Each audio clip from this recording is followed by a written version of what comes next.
Hello, a very good evening to you, and many thanks for joining us again on another fresh edition of your favorite program, the Hilltop Mansion. My name is Kelvin Samuel, and I'm the presenter. Please note that this is coming to you live on Star Time Channel 103 and all the social media platforms of the Nigerian Television Authority, NTA Channel 12 for you. And this is a special program of the NTA where we bring you up to date of events and happenings from the Akwa Ibom State Government House under their RISE agenda. And this week's edition is loaded with series of inauguration of life-touching projects from across the state, all of which were captured for your viewing delight. And also, as part of this week's edition, we will be bringing you a live interview with the Commissioner for Power, where he will be bringing us up to date of the events and happenings in this sector and the achievement of the RISE agenda as far as power is concerned in the state. We will begin this edition with the inauguration of 9.76 kilometers road in Institute local government area of the state. This 9.76 kilometers road connecting different farming communities in Institute to the neighboring Eket, Esedeked, and Ibesikpo Asutan local government areas, according to the people, is strategic to the economic growth and development of the area. Your Excellency, you have proved beyond reasonable doubt that you really mean business. This is the original meaning of Abarat. Your Excellency, I'm very proud today to be a living witness to what God has used you to do for the people of Surubium local government area. I was a deputy governor, a speaker when Napa was the governor. Nothing. When my boss, Governor Victor was the governor, I was attorney general. Nothing. Fabio came, Governor Fabio came with everything. Nothing. The only little we got was when Udo Emmanuel came and gave us the road. And just about certain percentage was abandoned. God has a purpose. A patient dog is the fattest bone. Performing the official inauguration, Governor reassures the people that his administration will continue to live up to its expectation by ensuring that dividends of democracy is felt at the grassroots. What you lost in the past 37 years, by the grace of God. Farmlands and markets located within the area. Represented by the Deputy Governor, Senator Akon Eyarangi, the governor maintained that the inauguration of the Ekparakwa Ntaribes Road is an indication of the administration's commitment to complete inherited projects while assuring the completion of the 22.75 kilometer Ikora-Kaide-Ikorokoro Mberitam Road. Government has a responsibility to ensure the welfare of the people. This explains why I am overwhelmed with excitement each time I tick another box in furtherance of the fulfillment of my responsibility through the commissioning of projects. Your Excellency, I will do well to tell you that from the material testing and quality control that has been done on this road, I can promise you that this road is one road that will stand the test of time. Thank you very much. Thank you for not disappointing us. Thank you for not disappointing Akwa Ibom State.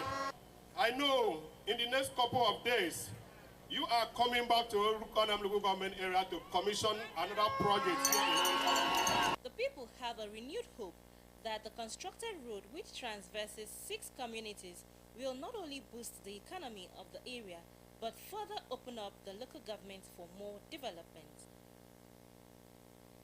His Excellency the Governor was also recently at the RISE Park to inspect level of completion, where he assured that the children part of it will be ready before Christmas celebrations. There is a deliberate effort by the Akwa Ibom State government to provide facilities that will ensure once in a lifetime experience for guests and residents of Uyo, the Akwa Ibom State capital, during the 2024 Christmas celebration. One of such is the Arise Park, a hitherto erosion site transformed into recreational center to add to the many tourist attractions of the state. contractor is keeping to the milestone, and we're happy. For me, it's already achieving the purpose. We have stopped the gully erosion from progressing and consuming more homes and lives. We have also been able to see the dream of having a recreational park here being achieved steadily. So for me, I'm happy. This project, according to the governor on completion, will, among other modern recreational facilities, feature golf course. Between on or before December 20th, we should commission some part of this project, particularly for the children this Christmas season. Notable for its many tourist attractions, Akwa Ibom State has remained top on the list of holiday makers in recent time, and the present administration is not leaving anything to chance as it prepares the state for another Christmas season. We'll pause here for a short commercial break. On our return, we will bring you an interview with the Commissioner for Power, where he highlighted some of the gains of the Arise agenda. Have you ever missed out on any events or activities of the governor, first lady, or the deputy governor of Akwa Ibom State? Worry no more. Hilltop Mansion got you covered. Hilltop Mansion is a program of the Nigerian Television Authority, NTA, Uyo, specifically designed to showcase the day-to-day activities of the Arise agenda. Tune in every Monday at 7:30 p.m. on Star Times, Channel 103, and our social media platforms on Facebook and YouTube to join us. Hilltop Mansion, showcasing the Arise agenda.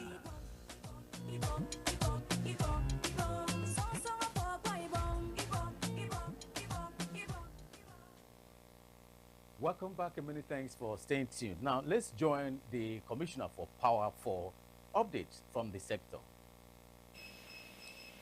All right, the Honorable Commissioner for Power at Akwa Ibom State, Honorable Engineer Kamilu Sumo, you are welcome to the program. Thank you very much, Mr. NT. Thank you for being on this. Okay, sir, we are discussing power. What is this? How would you describe the power situation in Akwa Ibom State as a man in charge of power? As a state government, our involvement, our investment in power has been well appreciated. It's daily publishable that we as a state, we're being very futuristic, and we actually play in the power space long before other subnational state play. I'd like to give you that for now. Okay, now we are at a point in the country where power, we experience a number of power infrastructure collapse a number of times so far. But it seems in Akwa Ibom State there is a little bit of difference. What is it that the state government is doing differently? All right, and that's why I said that we're quite futuristic about power in Akwa Ibom State. What happened is long before any other state got involved in power, we were involved in the generation of power by forming the power company. What do I mean by that? The state government has an installed capacity of 191 megawatts of power. This is actually helped say, so whilst other states, and I hope you do know, prior to the advent of the Electricity Act of 2023, power was declared exclusive list of the federal government. So yes, we do have an installed generation facility, but we produce to the national grid. Why does Akwa Ibom State have power when other states do not have power? We call that a high landing situation. High landing because when other states don't have power because of the collapse of the grid, nothing to be proud about. Akwa Ibom's power generation capacity was islanded on the basis of a right of first refusal within the Akwa Ibom through our district. So that's what happened. So that's why we did have an island of light while the entire country was in darkness.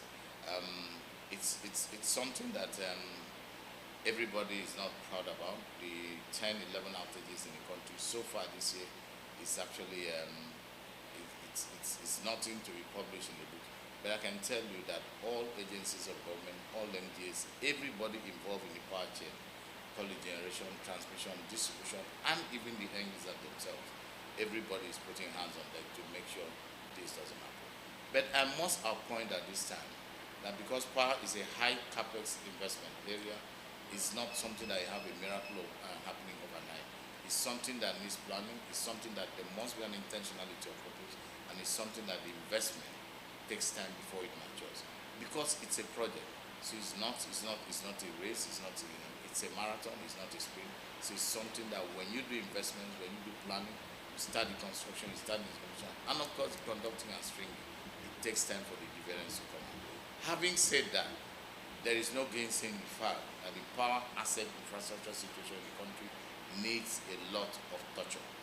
Matter of fact, in 2 weeks' time, we're going to have a forum of commissions of power to analyze the power situation in the country, to know the gaps, because you need to diagnose a problem before you attempt solving it. Yes, there will be a lot of stabs at it, what are the problems for now, but here we're going to have the heads of power in each of the states of federation could join, sit with all the power agencies at the center to really review what is really happening in the power space. Okay, sir. Talking about bomb power, what is the current situation as we speak? Okay. Is it at the optimal capacity? Functioning the bomb power. We have an installed capacity of 191 megawatts. But like you know in everything infrastructure, like you know in everything with moving parts, as it moves, it's going to stop. As it moves, it's going to wear.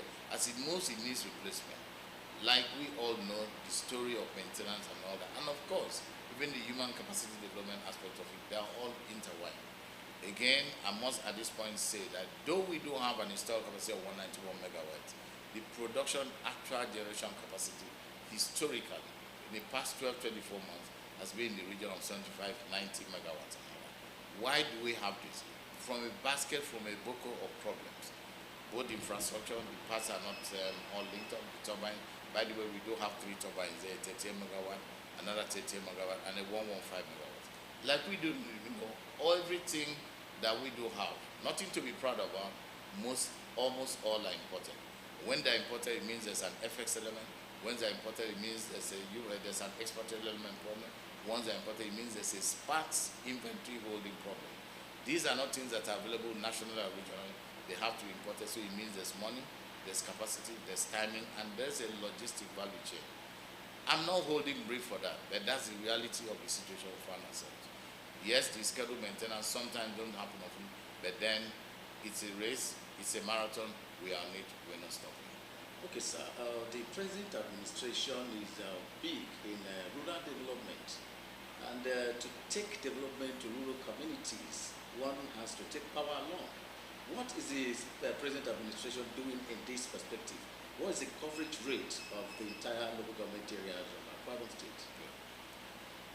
As a state government, the key development thematic narrative of government is the ARISE agenda of government. ARISE, like we all know, means agri, rural development, infrastructure, security, and economic and educational advancement. The I there for infrastructure encompasses power.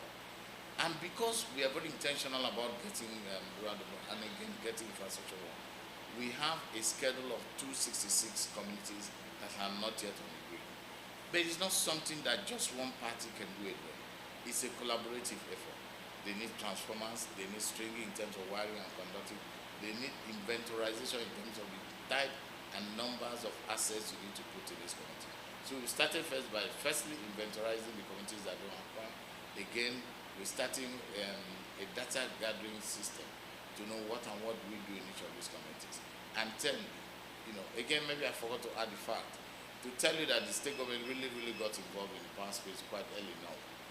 When they realized that even the end users have a part to play in the power equation. Because power is a service, power is a utility. If you don't pay for it, then the return on investment does not go back to the initial investors to re-inject back into the system. And how does this happen? This happens by the means of meters and other, because meters are the units and the facilities through which the tariffing by the end users is done to get money back to the investors. So the state government again partnered with the company Income Electric to form the metering solutions company. Again, it's a CKD assembly unit, but because of all the issues of import and FX and all that, again, that's not today. But again, we've done a start. We're the first subnational to do that, and we're actually not stopping. Because of the intentionality of government to get to the rural areas, they've actually done this to show good faith. They've actually done this to do that. And because the grid, possibly, because of the outages we have, that's going to be a solar power treatment facility. Back again to rural development. Like we do know, When the government builds houses, it integrates. They've started the process of every ward has what they call an arise compassionate home. Because of the power situation and the plan to make it sustainable, that's why those arise compassionate homes are powered by solar standalone power store. Are we sleeping? Clearly no. Are we taking it frontally? Yes, because we've enumerated them. We're doing an analysis, we're doing an assessment of them in terms of counting, in terms of the socioeconomics and the profile of the end users and all that.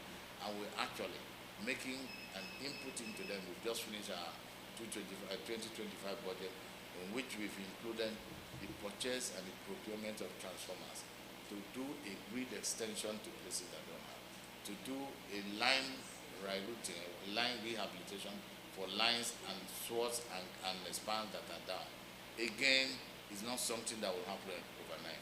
And what we ask for patience and understanding of people, that in the multitude, in the contemporary of competing priorities of government, there are other things to be done, but power has been given a proper right of place in the administration of government. Okay, sir. Apart from the regular, power supply, maybe from the pumper and all of that, are there is the government looking at other different kind of sources of power to enhance the... Thank you very much. 2 days ago, we were at the Arise Park, Arise Park by Brook Street. And because everywhere in this state has a minimum of 6 to 7 hours of sunlight for about 9 to 10 months of the year. So again, for the sustainability, it's called designing in a sustainability plan element in a project. For the sustainability and of course the long-term economics of that project. What the state government has done is that Arise Park, Arise Leisure Park, will substantially also be powered by solar. So there's a designed-in solar panel farm in that Arise Park, taking cognizance of the slopes. So rather than just allowing the slope to lay waste, they've designed in that's going to become a solar panel farm to generate power and use it to power the facilities. Again, we've gone into collaboration with Royal Electrification Agency of Nigeria to actually do a pilot scheme again in Imi, because some of the rural areas cannot economically be powered on the basis of grid extension. So what we did was to partner with Royal Electrification Agency to do an off-grid 20 kVA arrangement that supplies power 24/7 in that Ikorisere village, Ikorisere community in Imi and all that. This supports the agriculture, so because they're basically farmers and fishermen. It supports that stock, provides a cool room for the fish and for the fish harvest and all that. And of course with the gari processing facility within that. Again, taking cognizance of the natural profession, natural occupations and what they have comparative advantages over what the people do in there. Of course, like you do know, unfortunately, the uptake of that power is less than 40%. So we are thinking in the new stuff whether we will extend that coverage area from just within that community to the adjacent community, so that at least you can have a 70–80% uptake of the power that is generated from that town, from that solar farm. Okay, sir. Another aspect that is always sometimes an issue is the area of maintenance, and oftentimes, like issues concerning power, we see that people have to come from outside oftentimes to work here. Are there plans by government to maybe train and engage indigenous youths of Akwa Ibom State into these sectors? Good. I'm going to use two examples to show that.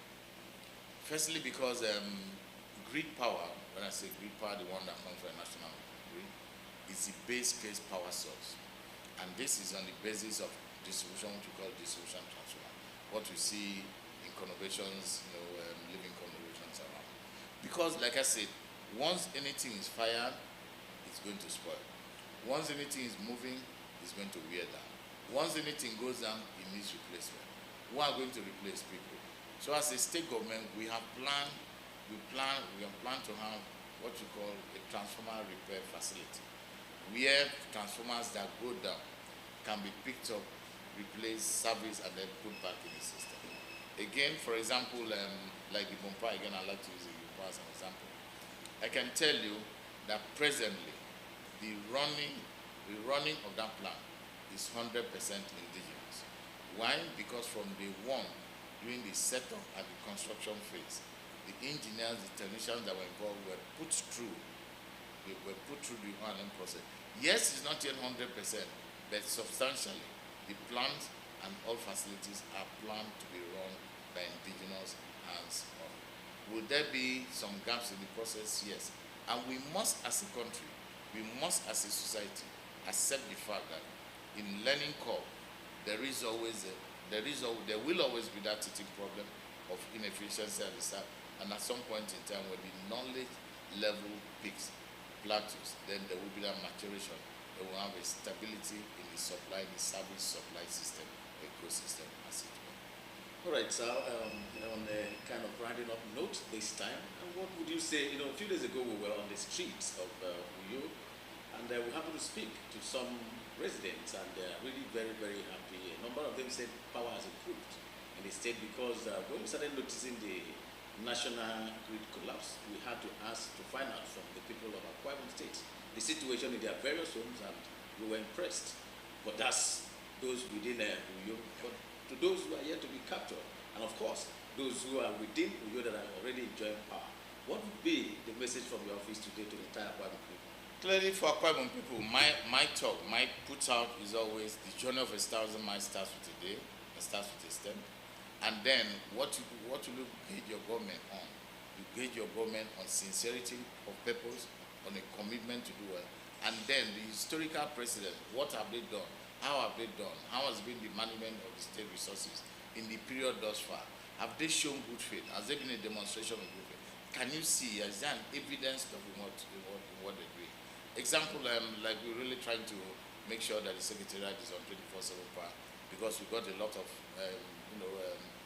bits and pieces of generators all over the place. But we just want to coagulate all that and have an integrated power supply scheme through a CNG facility, which we call the CNG gas fire facility and all that. This will take away all those miniature diesel and petrol generators. This shows you a government that's intentional about meeting people at that point of need. Because like we do know, anything that I need to buy, purchase from time to time, it means at some point there's going to be a gap. But it shows a government that's seen where do our people need help. How can I intervene in that help? How can I do that help? Do I have the capacity to do that help? If I don't have the capacity, can I shop out? Can I purchase? Can I buy that capacity? Is that capacity available? If it's available, have I made an intentional effort to meet that capacity where it resides? That is what the government has done. And what we do, what I do tell people is, just be patient with us, give us time, and you sure will see the clear dividends of democracy. All right, the Honorable Commissioner, we also know that they said to whom much is given, much is also is expected. If the government is planning this much, if the government is doing this much, I'm sure there must be the things the people must have to do to complement the effort of government, especially as we keep hearing of issues of bandas and all of that in power. What would you be your advice this time? Thank you very much for that steer. It takes two to tango. And like I do tell people, the power value chain is made up of 4 players: the generating company, the transmission company, distribution company, and the end users. The end users are actually either the beneficiaries of the system or the victims of the system. And either way, they contribute to it. I mean, I'm Akwa Ibom, I tell people when I hear this story, and by the way, Akwa Ibom has the very enviable history of knowledge of being the state, at least in the South-South, with the highest investment in power asset infrastructure. That's something that put pips on my shoulders when I go out. Again, on the converse side, Akwa Ibom also has the unenviable history of the state with the most vandalized power asset infrastructure. When you balance this, you now ask yourself, what is happening? It means there's a dichotomy of thought. It means people don't understand what I want. And I call it the height of effort, because you have a transformer in a village, and a few people, 2-3 people, will collude with outsiders, because it's not internal, because the off-taking market is not here. They collude with outsiders to vandalize transformer parts and take it out. And when you vandalize, you get money that will last you highest for a month, 2 months. And you don't mind the suffering that gets to 3,000-4,000 persons. And unfortunately, this is why we're starting a sensitization very soon. People will see this happen. I will not report. Because what you don't know is that, like we say, let us not be a young and let us not use our own hands to plunder what we already have. Development should actually be incremental to the extent that what was done yesterday, somebody today will add on to it, somebody tomorrow will add on to it. So I don't go to start from ground zero at every point in time. So at this point in time, I would like to call on all the persons of Bible who can enter on it. Please join hands in trying to maintain, in trying to safeguard, especially the assets that are built both by government, through community effort, and even by individuals.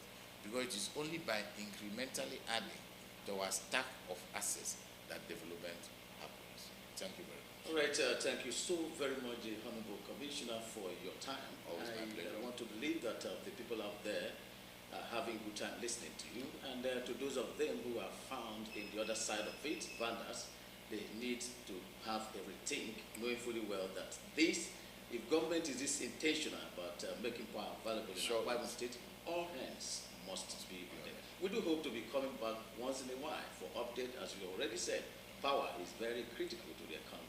Thank you so much for being always a pleasure to talk and say what we're doing, and also to ask and highlight the need for collaboration, the need for support, and the need for everybody to put hands on deck so that together Bible is a better place for all of us. All right, thank you. Those are the much we can accommodate today from the office of the Honorable Commissioner for Power. We do hope that from time to time we'll be coming up with more updates as regards power. Thank you very much for being a part of the program this week. Well, those are the much we're able to accommodate for this week's edition. I do hope that you join us again next week for another fresher edition. I remain Kelvin Samuel, wishing you and yours all the best.